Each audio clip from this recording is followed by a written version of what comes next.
बिस्मिल्लाहिर्रहमानिर्रहीम, अस्सलाम वालेकुम। आप देख रहे हैं प्रोग्राम जिर्रा। मैं उसामा जाहिद हूं और सियासत का मुकाबला ताकत से नहीं सियासत से ही हो सकता है।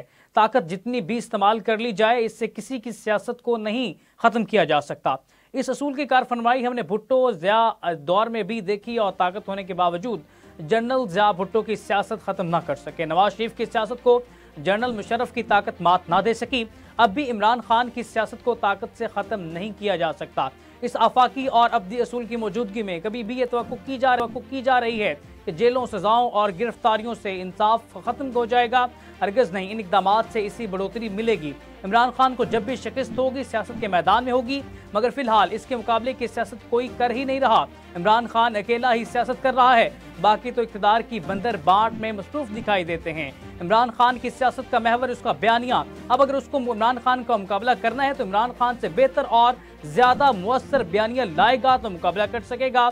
ऐसा भी तो नहीं हो सका। इमरान खान के इस बयानिया को फैलाने में सोशल मीडिया का मरकजी किरदार नजर आता है। अब रियासत खान की बजाय उसके इमरानी बयानियों को तोड़े, वो सोशल मीडिया पर नाराज हो जाएगी। हालांकि सोशल मीडिया तो सिर्फ वसीला है, असल चीज तो बयानिया है। इस इज्तिहादी गलती की वजह से रियासत का नजला सोशल मीडिया पर गिरता है। इमरान रियाज खान हो या असद तूर, इनकी गिरफ्तारी सरासर ज्यादती है। इन गिरफ्तारियों से ये लगता है कि हमारी ताकतवर रियासत इतनी कमजोर हो गई है कि इमरान रियाज और असद तूर से भी डर रही है। अगर इमरान रियाज और असद तूर कुछ गलत कर रहे हैं तो उसका जवाब भी सोशल मीडिया पर दिया जाना चाहिए। रियासत के पास तो इन दोनों अफराद से कहीं ज्यादा वसाइल, मौल दौलत और ताकत है। मीडिया का तोड़ मीडिया से ही हो सकता है। गिरफ्तारियों और धमकियों से इन्हें डराया नहीं जा सकता। मीडिया पर इन पाबंदियों से मेरे जहन में मलामती और सूफियाना शायरी की रवायत में एक शेर गूंज रहा है। साढ़े बोलन ते पाबंदियां, साढ़े सर लटकन तलवार।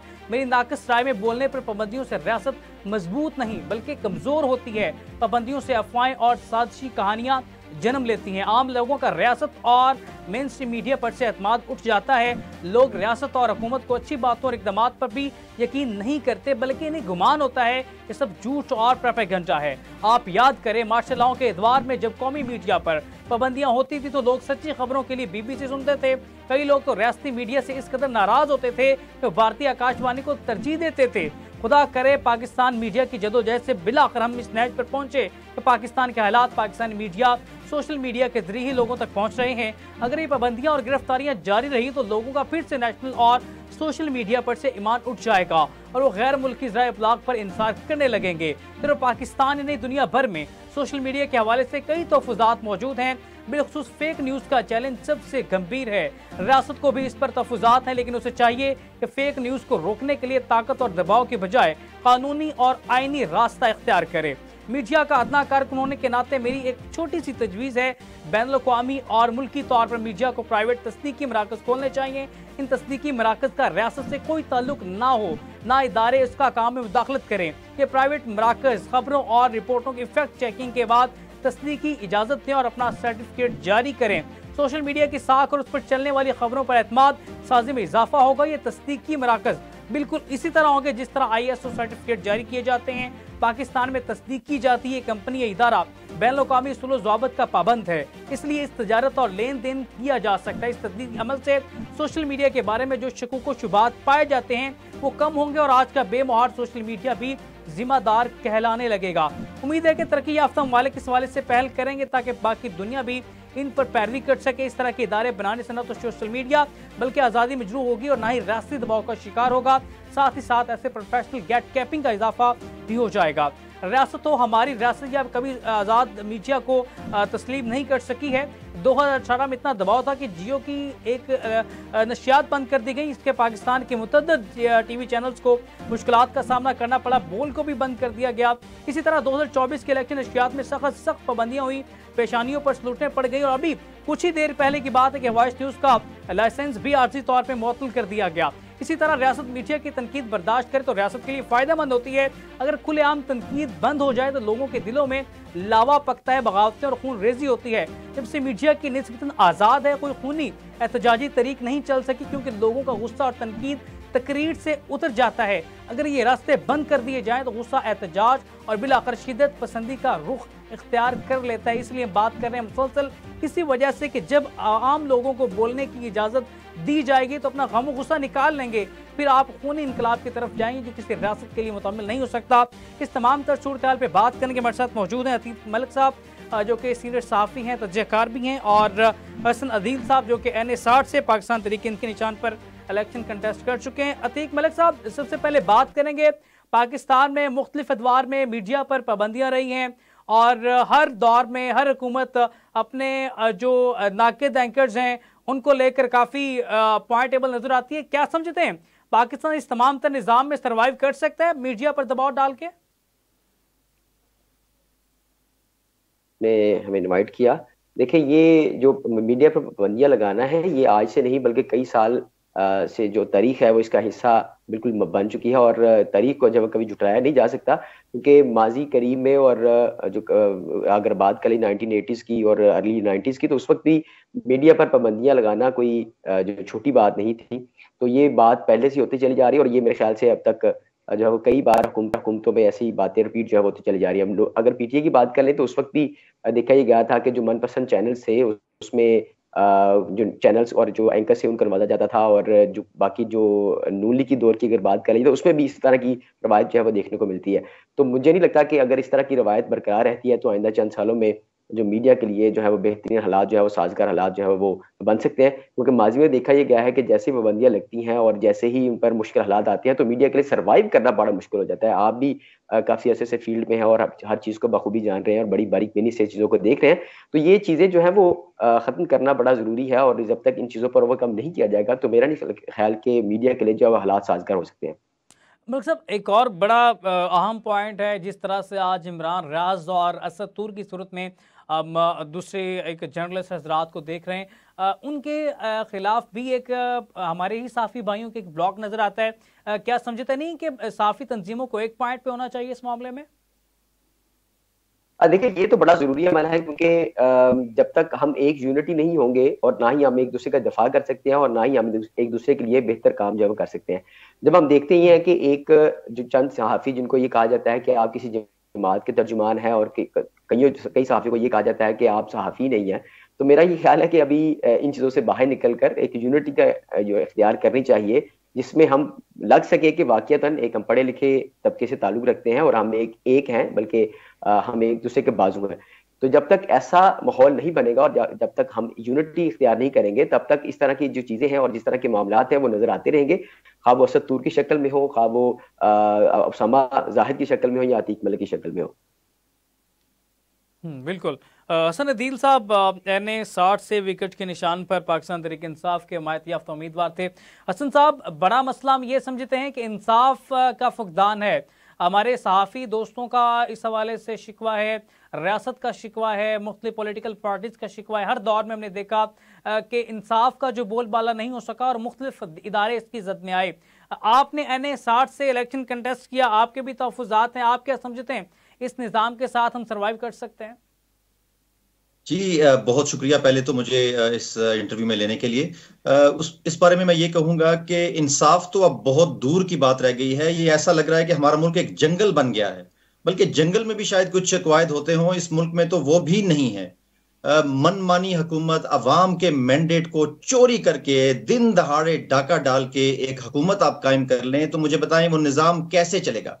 जो निज़ाम बेस ही झूठ की बुनियाद पर है, जो अपने ही अवाम की राय के खिलाफ उनके जो इज्तिमाई सोच है उसको नजरअंदाज करके अगर आप एक हुकूमत बनाएंगे तो वो हुकूमत कैसे काम कर सकेगी, वो निज़ाम कैसे चल सकेगा? जो निज़ाम अपनी स्टेट को, अपने अवाम को प्रोटेक्ट करने के लिए होना चाहिए, उनके हकूक की हिफाजत के लिए होना चाहिए, मुल्क की अवाम की जो फलाह बहबूद के लिए होना चाहिए, इस मुल्क की तरक्की के लिए होना चाहिए, वही निज़ाम इस अवाम को मारने पीटने में, उन पर जुल्म करने में, उनकी आवाज को दबाने में, उनके मैंडेट को डाका डालने पर जो फोकस किया हुआ है, तो ऐसा निजाम जो हुकूमत बन गई है ये अवाम के लिए है ही नहीं, ये खास एक तबके के लिए है। एक खास, मैं उनको कहूंगा एक लुटेरों का तबका ही कहा जा सकता है, क्योंकि अवाम के हकूक पर जिस तरह से, जिस बुरी तरीके से फैशिस्ट हुकूमत ने डाका डाला है, तो ऐसा NA 60 से हम थोड़ा सा डिस्कस कर लेंगे। अदील साहब, आपके ही हल्के से आपको क्या तहफ़्फ़ुज़ात हैं? फार्म 45 और फार्म 47 का आपके हल्के में तजाद है? जी बिल्कुल, हमारे पास ये बड़ा क्लियर इशू था। मेरे जो हल्के में टोटल 386 पोलिंग स्टेशंस थे। हमारे पास तकरीबन 375 पोलिंग स्टेशंस के फॉर्म 45 मौजूद हैं और उनमें से हमारी जो लीड है वो 45,000 है। 45,000 की लीड को आधे घंटे में गायब कर दिया गया और मुझे 9,000 से इलेक्शन हरवा दिया गया। तो सुबह तकरीबन 5:30 तक इलेक्शन कमीशन के अंदर भी जो 160 पोलिंग स्टेशन का रिजल्ट था उसमें मेरी लीड 20,000 थी। उसके बाद हमारे आरओ को वहां से निकाल दिया गया, हमारे इलेक्शन एजेंट्स को वहां से निकाल दिया गया, मुझे भी उस आरओ ऑफिस से धक्के देकर बाहर निकाला और रूम सील कर दिया गया और उसके बाद तमाम रिजल्ट्स को चेंज कर दिया गया। और उसके बाद जब हम इलेक्शन कमीशन में गए तो इलेक्शन कमिश्नर जो डबल बेंच था उनका ये कहना था कि आपके पास जो फॉर्म 45 हैं उनको हम मानते ही नहीं हैं, हम उन फॉर्म 45 को मानेंगे जो प्रिजाइडिंग ऑफिसर्स ने हमारे आरओ को दिए। तो मेरा उनसे सवाल था, तो इससे तो आप जो रिसीट का कॉन्सेप्ट दुनिया में ये बड़ा पॉइंट रेज कर गए कि फॉर्म 45 में भी फर्क देखा गया है। आपको जो फॉर्म 45 वो और है और आरओ के पास फॉर्म 45 और है। जी बिल्कुल बिल्कुल। तकरीबन 200 से ज्यादा पोलिंग स्टेशन पर तो उसी वक्त प्रिजाइडिंग ऑफिसर से एक खाली पेपर पर साइन, यानी खाली P45 फॉर्म पर साइन ले लिए गए और उसके बाद उन्होंने अपनी मर्जी से रिजल्ट बनाए। तो जो इलेक्शन कमीशन ने वेबसाइट पे वो अपलोड किए हैं काफी सारे, तो बिल्कुल उन्होंने नए बना लिए हैं जहां पे रिजल्ट्स कंप्लीटली जो मुख्तलिफ है। अक्सर जगह पर तो उन्होंने बेवकूफी का आलम यह था कि अगर किसी जगह पे रजिस्टर्ड वोट 1500 थी तो उन्होंने टोटल जो वोट पोल करवाई वो 1600-1700 करवा दी। तो इस तरह के बहुत सारी बेजाब्तियां हैं उन फॉर्म 45 में जो इलेक्शन कमीशन ने अपलोड किए हैं।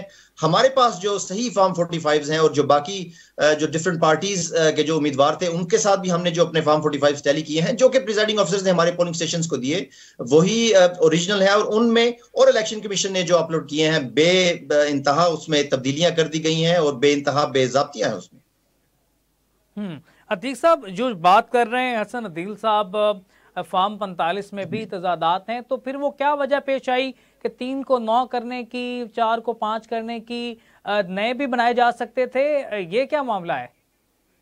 जी, जहां पर उनको लगा कि आसानी से हो सकता था 3 को 8 बन सकता था, किसी जगह उनकी वोट 400 थी तो उसको 1 लगा के 1400 कर देना, जो आसानी से हो सकते थे वो उन्होंने कर दिए।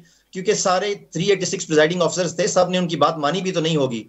कुछ लोग जाहिर है वो उनके प्रेशर में आ गए होंगे। ज्यादातर लोगों ने उनकी बात जब नहीं मानी तो उन फॉर्म्स को फिर नए फॉर्म्स नहीं इशू किए गए बल्कि उन्हीं फॉर्म्स के ऊपर तब्दीलियां कर दी गई।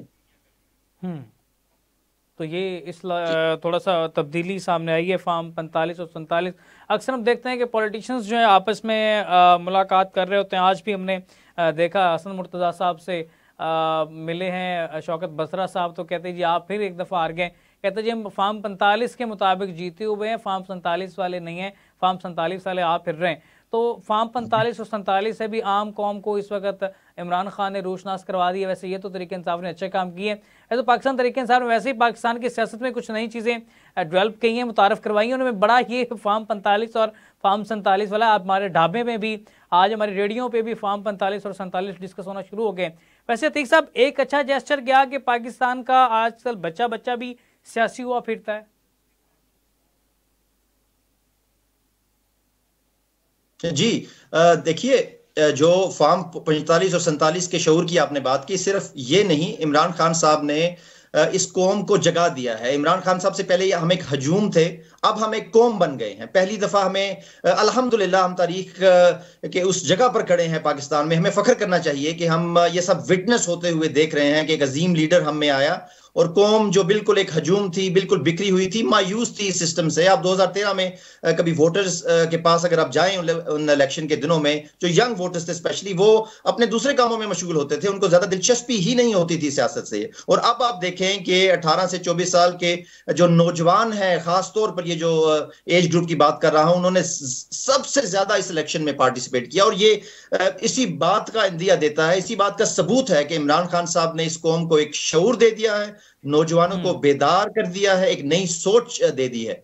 और यही अब इंशाअल्लाह, अब ये जो फस्तायत का दौर है, ये जिस तरह भी ये फॉर्म 47 की हुकूमत बना लें, जितने भी डाके डाल लें, अब ये सिस्टम बिल्कुल नंगा हो चुका है। अवाम को पता है सच क्या है और झूठ क्या है।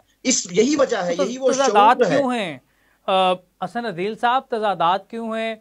असद कैसर साहब के बयानात में, शेर अब्दुल मरवत के बयानात में, अली मोहम्मद खान के बयानात में, जब आप एक दफ़ा एक मुज़ाहमत की सियासत के एक दफ़ा समझते हैं कि मुज़ाहमत करेंगे, साथ ही मुफाहमत का कदम भी बढ़ा देते हैं, और साथ ही अली मोहम्मद खां कहते हैं कि नवाज़ शरीफ और आसफ़ अली ज़रदारी गद्दार वतन नहीं है, वो भी मुहब्बान वतन है, तो उनके साथ भी हम चाहते हैं कि साथ मिल के पाकिस्तान का सोचना चाहिए। तो ये बयानात अलग अलग क्यों हैं फिर? देखिए, इन बयानात को आप एक खास तनाजुर में देखें तो आपको पता चलेगा कि ये बयान मुख्तलिफ नहीं है। देखिए, हमने अपनी लीगल बैटल लड़नी है, हमने इलेक्शन कमीशन के सामने पेश होना है। वही इलेक्शन कमीशन है जिसने हमारे साथ ये सब धोखा किया, पर हम अब बिल्कुल उस सिस्टम, इलेक्शन कमीशन ही है, उन्हीं का ट्राइब्यूनल बनना है, उन्हीं के सामने हमने पेश होना है। तो हमारे पास और कोई ऑप्शन ही नहीं है सिवाय इन इदारों के। दूसरी तरफ आप आ जाएं कि हम अपनी जो प्रोटेस्ट है, जो हमारा आइन ने हमें बुनियादी हक दिया है पीसफुल प्रोटेस्ट का, वो हम रोड पे भी कर रहे हैं। उसको आप मुज़ाहमत की सियासत का नाम दे लें। दूसरी तरफ वही आइन, वही कानून कहता है कि आप असेंबली में बैठें और जितनी भी अपोजिशन जमातें हैं उनसे आप बातचीत करें। तो ये तीनों जो तीनों पहलू हैं वो बेसिकली एक ओवरऑल एक स्ट्रेटजी होती है किसी भी पॉलिटिकल जमात की, कि अपना जो हक है वो आप सड़कों पर भी लेने की कोशिश करें। उसमें आप, ये बात जरूर है कि पुरअमन रहें, कानून और आइन के दायरे में रहें। कानून ने जो आपको इख्तियारात दिए हैं उनमें भी आप अपनी स्ट्रगल जारी रखें। उसमें पहले इलेक्शन कमीशन आता है, उसके बाद ट्राइब्यूनल है, फिर हाई कोर्ट है, फिर सुप्रीम कोर्ट है, और आपके पास जो अपोजिशन जमातें हैं उनसे भी आपको कभी भी दरवाजे बंद नहीं करने चाहिए। ये सियासत नाम ही मुफाहमत का है। जब भी आप मुल्क की तरक्की के लिए कोई भी पार्टी हमारे से जब एक अच्छे पहलू में, एक इस वस्तायत के निजाम से इलादा होकर जब बातचीत करना चाहेगी तो हम जरूर उनसे बात करेंगे। अतीक साहब, इस तमाम तर निज़ाम में जो साबिका पीडीएम के सरबराह मौलाना फजल रहमान मिस नज़र आ रहे हैं। अतीक साहब, मौलाना फजल रहमान कहीं पाकिस्तान तहरीक इंसाफ के साथ तो कोई सियासी मुस्तकबिल नहीं देख रहे? इस तरह की खबरें आ रही हैं कि 23 मार्च को कोई जलसा करने जा रही है पाकिस्तान तहरीक इंसाफ, तो उसमें मौलाना फजल रहमान साहब बाकायदा तौर पर ऐलान करेंगे लॉन्ग मार्च का। कोई है खबर आपके पास? जी बिल्कुल जी। मौलाना फजल रहमान साहब की जो राहें हैं वो पीटीआई के साथ मिलती नजर आ रही हैं, और इससे पहले भी उन्होंने दावत दी थी कि वो पाकिस्तान तहरीक इंसाफ के साथ मिलकर जो है वो इसको आगे लेके चलेंगे, सियासत और बाकी मामला को भी। लेकिन अनफॉर्चुनेटली उनकी दाल जो है उस वक्त नहीं गल सकी थी। लेकिन अब ये खबरें बाहर आ रही हैं कि दोबारा से मौलाना फजल रहमान साहब जो है वो पाकिस्तान तहरीक इंसाफ के साथ मिलकर सियासी जो है वो अपनी दुकानदारी चमकाएंगे। बज़ाहिर तौर पर तो ये लग रहा है कि मौलाना फजल रहमान साहब जो है वो उकता चुके हैं नून लीग से और पीपल्स पार्टी से। जिस तरह से उनको माजी में ये कहा गया था कि आपको सदारत की नशिस्त जो है वो दी जाएगी, और जिस तरह से उनको इन बातों में उलझाया गया, लेकिन उसके बावजूद उनको सदारती नशिस्त जो है वो नहीं दी गई, जिससे वो मेरे ख्याल से नाला नजर आते हैं मुस्लिम लीग नून से और पीपल्स पार्टी से। वो के नवाज शरीफ साहब खुद उनके घर गए, उनसे मुलाकात की और उनको दावत दी कि वो बाकायदा तौर पर जो है वो जब वज़ीर आज़म के इंतखाबात थे तो उसमें वोट दे। लेकिन उसमें उन्होंने रजामंदी तो जाहिर नहीं की थी, लेकिन बड़ी खुश मिजाजी से उनसे मुलाकात हुई थी। लेकिन फिर भी बर्फ है वो नहीं पिघलती नजर आई। लेकिन अब उन्होंने बाकायदा तौर पर ये फैसला कर लिया है मौलाना फजल रहमान साहब की जमात ने कि अब वो आइंदा से सियासत जो है वो पाकिस्तान तहरीक इंसाफ के साथ मिलकर चलाएंगे, और आइंदा का जो लाहे अमल है और जो एहतजाज है और पाकिस्तान तहरीक इंसाफ के साथ मिलकर जो है उसको लाइन अप करेंगे। करेंगे। अच्छा, कुछ इस तरह की खबरें भी हैं कि अभी तक मौलाना साहब इस वक्त सऊदी अरब में मौजूद हैं, तो बड़े मियाँ साहब जो हैं वो भी फैमिली के साथ सऊदी अरब के लिए निकलते हैं, रमज़ान के अंदर जाते हैं, तो वहाँ पे कोई खुफिया मीटिंग के हवाले से भी डिस्कशन है? कोई इस तरह की खबर भी है?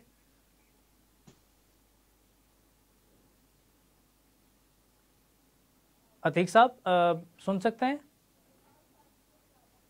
जी जी साहब, क्वेश्चन रिपीट कीजिएगा, इंटरप्शन। मौलाना फजल रहमान इस वक्त सऊदी अरब के अंदर मौजूद हैं और कहा यह जा रहा है कि बड़े मियाँ साहब भी जल्द दौरा करने जा रहे हैं, तो कहीं उधर बैठ के कोई एक गुफ्तगू शनीजों का उसका सिलसिला आगे बढ़े, शायद कि मुस्लिम लीग नून के साथ वो करना दुख से शेयर करना चाहते हो कि मुझे एक दफ़ा फिर डिस्क्वालीफाई किया गया, तो शायद मैं तरीके इंसाफ के साथ जा रहा हूँ तो मुझे ना रोकें।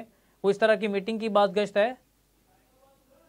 देखिए, ये मियां मोहम्मद नवाज शरीफ जो है वो हमेशा से मौलाना फजल रहमान के साथ मिलकर चलना चाहते रहे हैं, और माजी में जो मुलाकात हुई है वो इस चीज़ का इंदिया है कि वो उनके जो इरादे हैं वो मौलाना फजल रहमान को साथ लेकर चलने के हैं। लेकिन चूंकि मौलाना फजल रहमान की रिजर्वेशन इतनी ज्यादा बढ़ चुकी हैं कि उनके अब इरादे उनके साथ मिलने के तो जाहिर तौर पर नजर नहीं आ रहे। लेकिन नवाज शरीफ साहब जो है वो एक टेक्निक जानते हैं, वो लोगों को, जो रुके हुए लोग हैं उनको मनाना जानते हैं। तो जब सऊदी अरब में उनकी मुलाकात हो और उसमें अगर उनको साथ मिलकर चलने की दावत दी जाए और उनकी तमाम रिजर्वेशंस को दूर किया जाए, तो मुझे नहीं लगता कि मौलाना फजलुर रहमान साहब जो है वो उनकी बात से इनकार करेंगे। ये भी चांस है कि जो जमात के फैसले हैं या जो जमाती लोग हैं, उनके बाकी जो साथी हैं, वो अगर उनसे मुशावरत करके चले तो मुमकिन है कि उनके फैसले कुछ अलग हों। लेकिन बज़ाहिर तौर पर तो ये नहीं लग रहा कि नवाज शरीफ साहब उनको दोबारा दावत दें और उनकी तमाम जो रिजर्वेशन है उनको दूर करने की यकीनी तौर पर, हतमी तौर पर उनकी जो है वो बात करें और वो इनकार कर दें। ठीक है, ये सवाल हम हसन अदील साहब से कर लेते हैं। हसन साहब, अगर मौलाना फजलुर रहमान साहब पाकिस्तान तहरीक इंसाफ के साथ चलते हैं तो जलसों में एक आपका बयानिया था, मौलाना साहब का नाम बिगाड़ के भी आप नारे लगाते रहे, तो ये किस तरह से डिफेंड करेंगे? तो फिर तो कप्तान का एक और यू टर्न हो जाएगा ना। देखिए, अगर खान साहब ने पावर पॉलिटिक्स करते हुए यू टर्न लेने होते तो भी जरदारी साहब के साथ मिलकर हम हुकूमत बना सकते थे। इमरान खान साहब को ये ऑफर्स हर दफा इस तरह की वो देते आए हैं। अगर कोई भी शख्स, कोई भी जमात पाकिस्तान तरीके इंसाफ को अपनी पावर पॉलिटिक्स के लिए यूज करना चाहता है, वो ये समझते हैं कि वो पाकिस्तान तरीके इंसाफ के साथ मिलकर दूसरों को ब्लैकमेल करके उन पे प्रेशर डाल के और कोई अपने लिए कुछ ओहदे या वजारतें ले सकते हैं, तो ये उनकी बहुत बड़ी गलतफहमी है। पर अगर कोई सच्चे नीयत से इमरान खान साहब को राजी करके, क्योंकि अल्टीमेट फैसला उन्हीं का होगा कौन सी पार्टी के साथ चलना है और कौन सी के नहीं, अगर इमरान खान साहब ने अपने फायदे के लिए किसी पार्टी से बात करनी होती तो वो जरदारी साहब के साथ बैठ जाते और इस टाइम हम हुकूमत में होते। मगर इमरान साहब ने खान साहब ने एक असूली मौकफ लिया हुआ है। वो जेल में बैठे हैं तो उस जेल में बैठने को इबादत समझ रहे हैं, क्योंकि उन्हें यकीन है कि वो अवाम की फलाह बहबूद के लिए, हमारे मुस्तकबिल के लिए जेल में बैठे हैं। तो वो कभी भी पावर पॉलिटिक्स का हिस्सा ना बने थे, ना अब बनेंगे, और ना किसी को पाकिस्तान तरीके इंसाफ को इस्तेमाल करके अपनी पावर पॉलिटिक्स को आगे ले जाने के लिए होने देंगे। तो इमरान खान साहब और पाकिस्तान तरीके इंसाफ आप देखेंगे बिल्कुल अवाम के साथ जुड़ी हुई है। 70 से 80% अवाम ने मैंडेट दिया इस दफा इमरान खान साहब को। तो हमारा जो मौकफ है वो बड़ा ही वाज़ेह है। हम करंट जो सिस्टम है, जो फस्तायत का निज़ाम है, जो बर्बरियत का निज़ाम है, उसके खिलाफ अपनी स्ट्रगल जारी किए हुए हैं। और अगर कोई भी पार्टी, मैंने जैसे पहले कहा, फस्तायत के निज़ाम से इलाता होकर मुकम्मल तौर पर उससे अपनी राहें जुदा कर कर हमसे कोई बात करना चाहती है, तो उसमें मुझे यकीन है कि इमरान खान साहब को कोई एतराज नहीं होगा। चलें, यहाँ पे हमें छोटी सी ब्रेक पे जाना है, वापस आते हैं। मेहमान हमारे साथ होंगे, गुफ्तगू का आगाज़ यहीं से करेंगे। पाकिस्तान तहरीक इंसाफ के रहनुमा और इस वाले से उनके वकला टीम जो इस वाले से मुतर्रिक दिखाई देती है। कहा यह जा रहा है कि कप्तान ये ईद उनके साथ जा रहे हैं, और साइफर केस के हवाले से बात करेंगे। साइफर केस के हवाले से कहा जा रहा है कि कल साइफर केस जो है वो उड़ा दिया जाएगा, और बानी चेयरमैन इमरान खान और शाह महमूद कुरैशी कल साइफर केस से बरी होते दिखाई देते हैं। बस तमाम तो सूरत में बात करते हैं। यहाँ पे छोटी सी ब्रेक लेनी है, ब्रेक से वापस आते हैं, दोबारा बात करते हैं।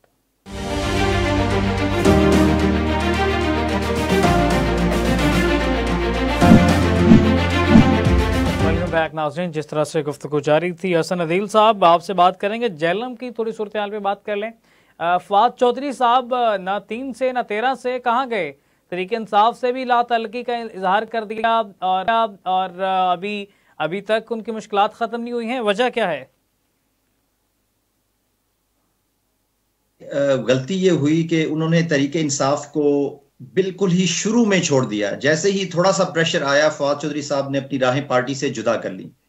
उसके बाद जो आईपीपी थी उसका जो हाल हुआ वो हमारे सामने है। वो शुरू से ही एक नॉन स्टार्टर था, और जो लोग भी वहां पर जिस किसी के भी कहने पर गए, उनके साथ मिसकैलकुलेशन हो गई, वो उस पार्टी को चला नहीं सके। तो जो लोग भी, इंक्लूडिंग फवाद चौधरी, आईपीपी से कोई उनको उम्मीद थी, तो वो फौरी तौर पर विद इन डेज खत्म हो गई।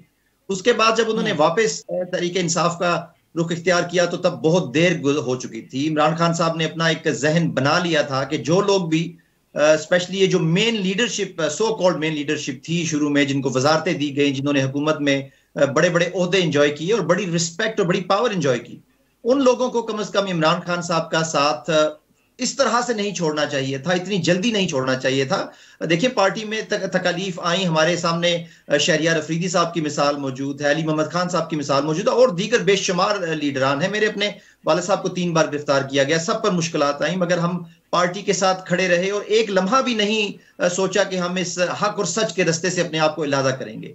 तो फवाद चौधरी साहब से ये थोड़ी सी गलती हो गई, चाहे जिस प्रेशर में भी हुई, कि उन्होंने बहुत ही जल्दी अपनी राहें इमरान खान से जुदा की। अब उनके पास मुझे लगता है कि वापसी का रास्ता बहुत मुश्किल है। जाहिर आखिरी फैसला तो इमरान खान साहब का ही है कि वो उनके पास ही जाहिर इख्तियार है कि वो चाहे किसी को भी वापस ले आए और उनका जो फैसला होगा हमें मंजूर होगा।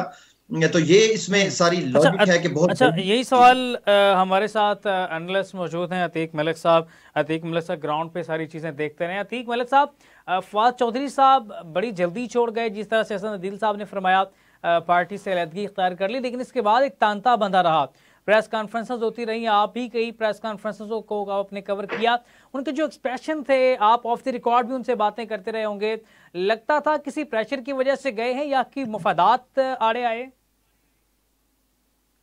समा बड़ा अच्छा क्वेश्चन है। बिल्कुल उनकी जो प्रेशर था उन पर बहुत ज्यादा था, और वो इससे पहले भी कई सियासी जमातों में रह चुके हैं, और उनको अंदाजा था कि जब किसी सियासी जमात पर इतना प्रेशर आ जाता है तो उनसे अलग राहें जो है वो जुदा करना ही बेहतर होता है।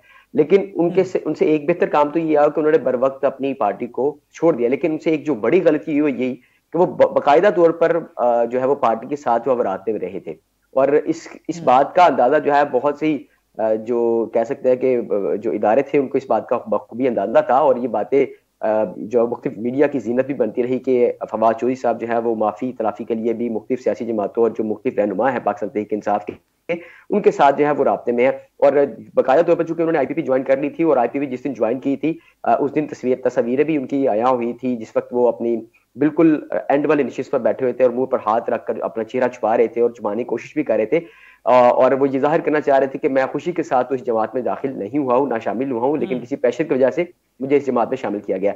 लेकिन उसके बाद जैसे जैसे उनके राब्ते पाकिस्तान तहरीक इंसाफ के साथ रहे, और जिस तरह से वो माफी तलाफी के लिए उनके साथ राब्ते करते रहे, और जो इमरान खान साहब है उनकी तरफ से बाकायदा तौर पर एक जो है वो एक अनाउंसमेंट की गई थी कि जो पाकिस्तान तहरीक इंसाफ छोड़ चुके हैं, मैं दोबारा चाहूं तो उनको जमात में शामिल कर लूं, ये अब मेरी मर्जी होगी। लेकिन उन्होंने एक सख्त जो है वो रद्द-ए-अमल का इजहार किया था। लेकिन इसके बावजूद भी जो फवाद चौधरी साहब हैं उन्होंने अपने जो राब्ते हैं वो पाकिस्तान तहरीक इंसाफ से नहीं छोड़े। उमर अयूब के साथ 12 बार उनका राब्ता हुआ था, और इसके अलावा दीगर पाकिस्तान तहरीक इंसाफ के जो सीनियर लीडरशिप थी उनके साथ वो राब्ते में रहे थे। तो ये गलती है जिसकी वजह से उनकी जो मुश्किलात हैं वो कम नहीं हो रही, और जो बाकायदा तौर पर IPP में जो एक्टिव होने की एक जो मेरे ख्याल से उनको एक्टिंग करनी चाहिए थी वो भी नहीं उन्होंने की, और उन्होंने सिर्फ और सिर्फ सियासी जमात में दाखिल होने के बाद जो पाकिस्तान तहरीक इंसाफ की जो राहें वो तकते रहे थे। अच्छा हसन अदील साहब, एक बड़ा आम क्वेश्चन है यहाँ पे फवाद चौधरी साहब को लेके, दूसरे पाकिस्तान तहरीक इंसाफ के दीगर रहनुमा भी हैं जो पार्टी को छोड़ के चले गए, अपने मफादात थे, जो भी था एक अलग चीज़ है, अलग मैटर है। लेकिन जो पाकिस्तान तहरीक इंसाफ है इस वक्त जमात सुन्नी इत्तेहाद कौंसिल में जम हो गई, और सुन्नी इत्तेहाद कौंसिल के प्लेटफॉर्म से जा रही है। अब दोबारा इंट्रा पार्टी इलेक्शन होते हैं, पाकिस्तान तहरीक इंसाफ रीलॉन्च होती है, तो फिर कोई दोबारा से कुछ दोस्तों को शामिल किया जाएगा जो बड़े प्रेशर के साथ गए? आपके पास कोई ऐसी इंफॉर्मेशन है कि जो नाम जिनके बारे में इमरान खान नरम गोशा रखते हो?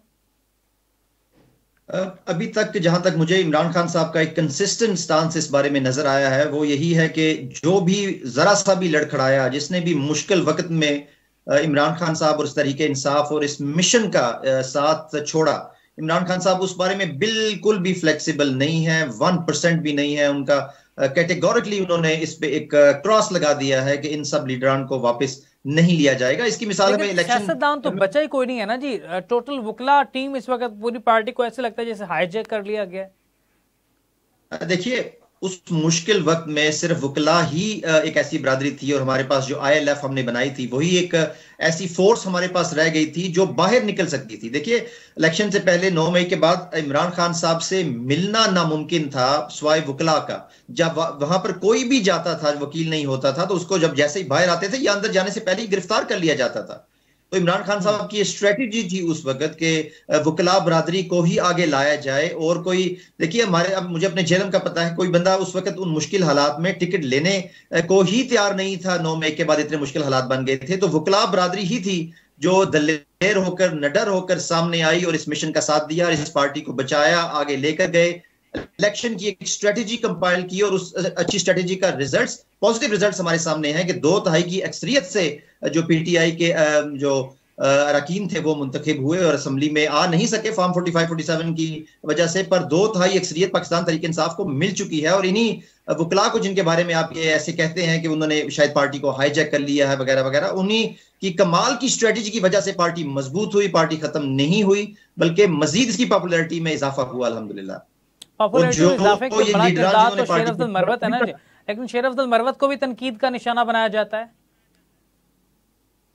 देखिए, जो भी शख्स पॉलिटिक्स के फील्ड में आएगा, चाहे वो जितना भी नेक पारसा अच्छा हो, जितना भी मुखलिस हो, उस पर क्रिटिसिज्म तो होगा। 100% लोग कभी आपके साथ नहीं हो सकते।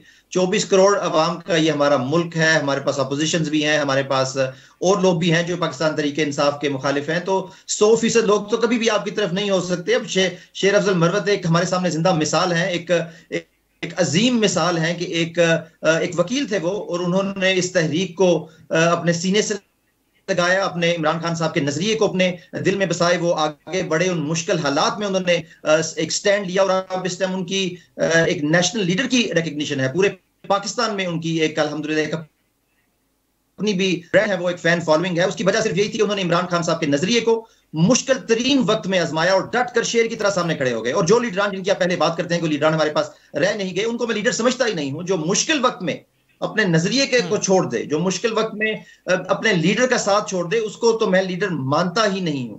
देखिए, पावर पॉलिटिक्स अपनी जगह, पाकिस्तान तहरीक इंसाफ एक नजरियाती जमात है, एक नजरिए की बुनियाद पर खड़ी है। इमरान खान साहब इय्याक नअबुदु व इय्याक नस्तईन का नारा लगा के आगे आए। उन्हीं लोगों ने हमें छोड़ा जिन्होंने इस नारे को दिल से नहीं अपनाया था, और अल्लाह का शुक्र है कि ऐसे लोग हमसे चले गए। वो लीडर कभी थे ही नहीं, और हमें ऐसे लोग चाहिए ही नहीं। अब हमारे पास चांदी के बाद अल्हम्दुलिल्लाह इन तमाम तकलीफ, इन तमाम मुसीबतों, तमाम इस आग के तूफान में जो लोग गुजरे, उसके बाद जो लोग रह गए हैं वो नजरियाती लोग हैं, इमरान खान साहब के साथ मुखलिस लोग हैं। और अब हमारी पार्टी में स्पेस भी नहीं है। अब जैसे जिले में हम 5 सीटें अल्हम्दुलिल्लाह जीत चुके हैं, और सारे लोगों हमने अल्हम्दुलिल्लाह पहली बार इलेक्शन लड़ा था। आप हमें कह सकते हैं कि हम लीडरान नहीं है या जो भी है, मगर हम सब ने इलेक्शन जीता क्योंकि अवाम इमरान खान साहब के नजरिए के साथ जुड़ी हुई है, और उस नजरिए की ताकत से ही हम सब कामयाब हुए हैं। अब वो वक्त खत्म हो गए हैं जब बरादरियां और धड़े और बड़े नाम हमें चाहिए थे। जी, एक बड़ा अहम पॉइंट आपने रेज किया अतीक साहब। लगता ऐसा ही है जैसे हसन साहब ने बात तो बड़ी जबरदस्त कर दी है, लेकिन सवाल वहीं पे खड़ा है। अभी कह दिया गया, असद कैज़र साहब ने कहा कि जो वकला का बहुत शुक्रिया, उन्होंने अच्छा कोऑर्डिनेट किया, पार्टी को लेकर चले, लेकिन अब अगले सियासी मामलात सियासतदान देखेंगे। अब फड्डा नहीं हो जाएगा? वकला टीम ने मेहनत की, वकला टीम कहेगी कि मुश्किल वक्त हम निकाल के लाएं, अब सियासतदान दोबारा से अब वापस आके हमें पास करने की कोशिश कर रहे हैं। बिल्कुल जी, जिन्होंने इतनी कुर्बानियां दी और जितने मुश्किल वक्त पे पार्टी को सहारा दिया, और अगर एट दी एंड जब उनको कह दिया जाए कि अब कश्ती जो है वो भंवर क्रॉस कर चुकी है और अब आपकी जरूरत नहीं रही, तो मेरे ख्याल से जो वकला टीम होगी या जिन्होंने इस वक्त मुश्किल वक्त को देखा होगा, तो वो तो कभी भी नहीं चाहेंगे कि वो अब उनसे अलग हो, क्योंकि उन्होंने अपनी पार्टी समझकर गालिबन इस पार्टी को सपोर्ट किया था, और बड़े मुश्किल वक्त देखे, बड़े मुश्किल हालात देखे, और बड़ी सोबतें मेरे ख्याल से उन्होंने बर्दाश्त की होंगी। और कई ऐसे वकला हैं जिन्होंने वाकई देख रहे हैं, और कई जो है जेल भी काट चुके हैं, जैसे सलमान अकरम राजा साहब हैं। वो पिछले 2 जब एहतजाज हुए तो उस दौरान उनको गिरफ्तार कर लिया, उनको पाबंद सलासल भी किया गया, और इसके साथ साथ और भी दीगर कई ऐसे सियासतदान जो वकील हैं, वकालत से ताल्लुक रखते हैं, पेशा से ताल्लुक रखते हैं, तो उनको भी बड़ी मुश्किल हालात का जो है सामना करना पड़ा था। तो एट दी एंड जब उनको ये कहा दिया जाए कि अब कश्ती हमारी भंवर से निकल आई है और आपकी जरूरत नहीं है, तो आप अपना जो पेशा कर रहे थे उसमें करें, तो मेरा नहीं ख्याल कि वो इससे राजी होंगे या खुश होंगे। तो मुझे लगता है कि जो जैसे बैरिस्टर गौहर साहब हैं, जो बड़े जो इमरान खान साहब की नज़र में बड़े सीनियर हैं और बड़े जीरक सियासतदान समझे जा रहे हैं, उन जैसे बंदों को तो जरूर पार्टी में शामिल किया जाएगा। लेकिन जो शेर अफजल मरवत साहब हैं, अब हालिया दिनों में जो इमरान रियाज साहब है, उन्होंने बड़ी तनकीद की है शेर अफजल मरवत साहब से, उनको दीवाने का लकब दिया है, और ये कहा गया कि इस तरह के बंदे जो पार्टी चला रहे हैं। तो मुझे लगता है कि और भी आवाजें निकलना शुरू होंगी जब थोड़ा सा पार्टी को वक्त मिलेगा, और पार्टी को जब थोड़ी सी जो उनको सपोर्ट मिलेगी और आपने अब खुलकर अपना बयान जो है सामने ला सकेंगे, तो मुझे लगता है कि शेर अफजल मरवत के खिलाफ जो है वो बहुत से जो पुराने सियासतदान हैं और जो पुराने लीडर हैं वो जरूर इनके खिलाफ बोलेंगे। अच्छा अतीक साहब, एक तो चीज़ वाज़ेह है ना, इस वक्त पाकिस्तान तरीके इंसाफ के जो चेयरमैन हैं इमरान खान, उनकी टोटल फ़ैन फॉलोइंग है, वोटर तरीके इंसाफ का नहीं है, इमरान खान का सुन्नी इत्तेहाद कौंसिल को वोट देना है। इमरान खान ने इलेक्शन में हमने देख लिया, गाजर मूली बैंगन पे लोगों ने निशान लगा के तरीके इंसाफ को नहीं बल्कि इमरान खान को वोट दिया। इमरान खान, हर शख्स ने अल्लाह उनकी ज़िंदगी दराज करे, लेकिन पाकिस्तान तरीके इंसाफ के जो चेयरमैन हैं इमरान खान के बाद भी कोई तरीके इंसाफ का फ्यूचर नज़र आता है आपको? देखिए, अब जितने रहनुमा हैं उनसे भी अगर बात कर लें तो वो भी यही कहते हैं कि जो अरूज है पाकिस्तान तहरीक इंसाफ का, वो सिर्फ इमरान खान साहब के साथ है। जब तक इमरान खान साहब खुद इस जमात के साथ खड़े हैं तब तक लोग उनके साथ खड़े हैं। अब जो लोग इमरान खान साहब के साथ खड़े हैं वो सिर्फ और सिर्फ उनका बयानिया है, जो स्टेटमेंट है और जो उनकी दलेरी है, उस वजह से खड़े हैं। अब इसके बाद जो शाह महमूद कुरैशी की बातें निकली थी एक वक्त में जब उनको गिरफ्तार किया जाना था, तो लोगों के अंदर बड़ा एक रिएक्शन आया था कि शाह महमूद कुरैशी ही क्यों चेयरमैन पीटीआई बनेंगे। तो उस पर जो बाकी जो लीडरान थे उनकी तरफ से भी रिजर्वेशन थी कि शाह महमूद कुरैशी क्यों बने, इसके अलावा दीगर ऑप्शंस हैं, उनको क्यों नहीं आप ओवरव्यू कर रहे। तो उस पर इमरान खान साहब ने फिर बड़े दानिस्ता तौर पर और बड़ी समझदारी से फैसला करते हुए एक जो बैरिस्टर गौहर साहब को जो है वो ओहदा दिया था। तो मुझे नहीं लगता कि जब इमरान खान साहब खुद जो मामला चला रहे हैं, जिस तरह से लोगों को उन्होंने गेज रखा हुआ है, जिस तरह से पब्लिक उनकी दीवानी है, तो उसके अलावा किसी और जो पाकिस्तान तहरीक इंसाफ के जो लीडर है उनमें ये काबिलियत है। अच्छा हसन अदील साहब, एक सवाल यही आपसे मैं कर लेता हूँ। पाकिस्तान तहरीक इंसाफ के जो चेयरमैन इमरान खान साहब हैं, उनके बाद तहरीक इंसाफ का फ्यूचर है। वैसे एक सवाल किया गया था उनसे निजी चैनल पे, तो उन्होंने कहा था कि मैंने अपना जानशीं एक नौजवान लीडर को रखा है, मैं इसको इसलिए सामने नहीं ला सकता कि उसके मुखालिफ हो जाएंगे। तो मुराद सईद ज़ाहिर हम कह सकते हैं कि उनके जानशीन हो सकते हैं, नौजवान तो हमें वही नज़र आते हैं इस वक्त मुतर्रिक। और क्या लगता है क्या बनेगा इसके बाद पाकिस्तान तहरीक इंसाफ का? देखिए, पाकिस्तान तहरीक इंसाफ ने rules of the game change किए हैं। पाकिस्तान तहरीक इंसाफ ने पाकिस्तान का जो पॉलिटिकल सिनारियो है उसको बहुत ज्यादा तब्दील किया है। खान साहब की जो 26 साल की स्ट्रगल है, उसके बाद उससे पहले और उसके अब के पाकिस्तान में जमीन आसमान का फर्क है। मैंने पहले भी कहा, यह हजूम एक कौम बन चुका है, नौजवानों में एक शऊर आ गया है। पाकिस्तान तहरीक इंसाफ, बिल्कुल सही बात है कि इमरान खान साहब के साथ ही हैं, इमरान खान साहब के साथ ही जुड़े हैं, मगर इमरान खान साहब ने एक तरबियत कर दी है, एक नजरिया दे दिया है। इमरान खान साहब, अल्लाह उनको बहुत लंबी जिंदगी दे, उनके बाद भी अवाम, मैं समझता हूं कि तरीके साहब एक इंस्टीट्यूशन बन चुका है, एक नजरिया बन चुका है। इमरान खान साहब चाहे किसी को भी नॉमिनेट कर दें, अब नामों पे जाएं ही मत, चाहे मुराद सईद साहब हो चाहे कोई भी हो, इमरान खान साहब नॉमिनेट कर दें, वेल एंड गुड, वो तो बहुत अच्छा हो जाएगा, मसाइल पैदा ही नहीं होंगे। इमरान खान जिसको भी नॉमिनेट कर देंगे लोग उसके बैक कर देंगे। हमें अपनी इलेक्शन जो कैंपेन का पता है कि लोग हमारे साथ सिर्फ ये कहते थे कि आप इमरान खान साहब, कोई हमें जानता था या नहीं था कि आप इमरान खान साहब ने आपको नॉमिनेट कर दिया है, अब हम आपके साथ हैं, जब तक आप उनके साथ खड़े हैं। तो इमरान खान साहब किसी को भी नॉमिनेट कर दें, लोग उनके साथ जुड़ जाएंगे। और अगर ना भी करें तो पाकिस्तान तहरीक इंसाफ एक इंस्टीट्यूशन है, एक नजरिए का नाम है, और इस नजरिए को लेके ये जो शऊर अवाम में पैदा हो गया है, 70-80% की जो पॉपुलेशन है तहरीक इंसाफ के साथ जो जुड़ गई है, वो उस शऊर को इस्तेमाल करते हुए अपना लीडर इंशाल्लाह बड़े ही पुरअमन तरीके से चुन लेंगे इंशाल्लाह। और तहरीक इंसाफ बहुत लंबे अरसे तक पाकिस्तान की सबसे बड़ी मलिक साहब सीनियर तज्जियाकार थे, वो हमारे साथ मौजूद थे, तमाम सर सूरत पे बात कर रहे थे। इमरान खान के हवाले से बात कर रहे हैं कि पाकिस्तान तहरीक फ्यूचर क्या है। ग्राउंड लेवल पर अगर बात की जाए, ग्रास रूट पे, तो इस वक्त पाकिस्तान तहरीक इंसाफ का जितना वोटर है वो इमरान खान का फॉलोअर है।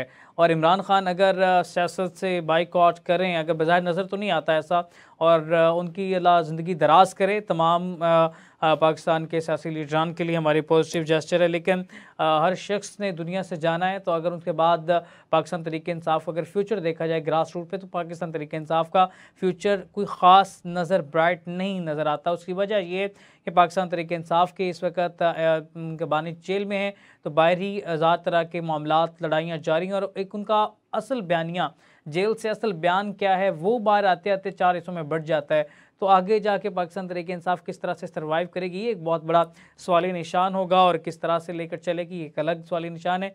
दूसरा ये कि आज आमिर जोगर साहब ने मीडिया नुमाइंदगान से गुफ्तगू करते हुए कहा कि ये ईद जो है इमरान खान घर करने जा रहे हैं, उनकी रिहाई यकीनी तौर पे हो जाएगी। तो देखते हैं किस तरह के मामलात किस तरफ जाते हैं। क्या कप्तान अपनी ईद जो है वो जेल में करते हैं या घर में करते हैं? जेल में करते हैं तो एक नया पॉलिटिकल जेस्चर जो है पाकिस्तान की सियासत में देखने को मिलेगा। इसी के साथ अपने मेज़बान उसामा जाहिद को दीजिए इजाज़त। अल्लाह निगहबान।